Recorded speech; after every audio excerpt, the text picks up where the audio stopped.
Friends, இன்னைக்கு நாம UFO அப்படிங்கிறத பற்றி தான் பார்க்க இருக்கிறோம். யூஎஃப்ஓ அப்படிங்கிறதுக்கான விரிவாக்கம் என்னன்னா அன்ஐடென்டிஃபைட் ஃப்ளையிங் ஆப்ஜெக்ட் அப்படிங்கிறதுக்கான ஷார்ட் ஃபார்ம் தான் யூஎஃப்ஓ. அதாவது அடையாளம் காணப்பட முடியாத, அடையாளம் தெரியாத ஒரு பறக்கும் பொருள் அல்லது பறக்கும் தட்டு அப்படிங்கிறதுக்கு பேர் தான் அந்த யூஎஃப்ஓ.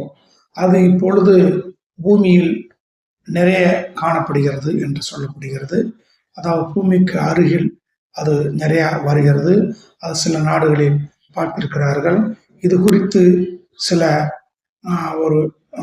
குழுக்களை அமைத்து, அதாவது அமெரிக்கா அது குறித்து ஆராய்ச்சியும் செய்து சில விடயங்களை கண்டுபிடித்திருக்கிறது.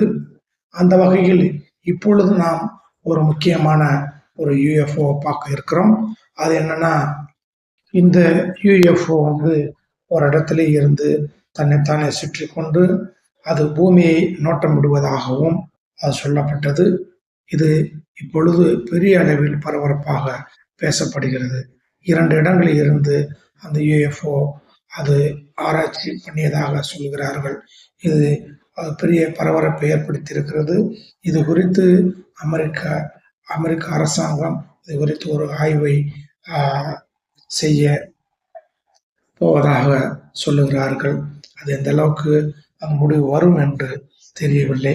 இப்பொழுது புதிதாக அதிபராக பொறுப்பேற்றிருக்கும் திரு ட்ரம்ப் அவர்கள் இது குறித்து விரிவான ஆராய்ச்சியை செய்வார்கள் என்று நம்பப்படுகிறது. இது குறித்து மென்மேலும் நாம் அதிகப்படியான வீடியோக்களை பார்க்க இருக்கலாம். நன்றி.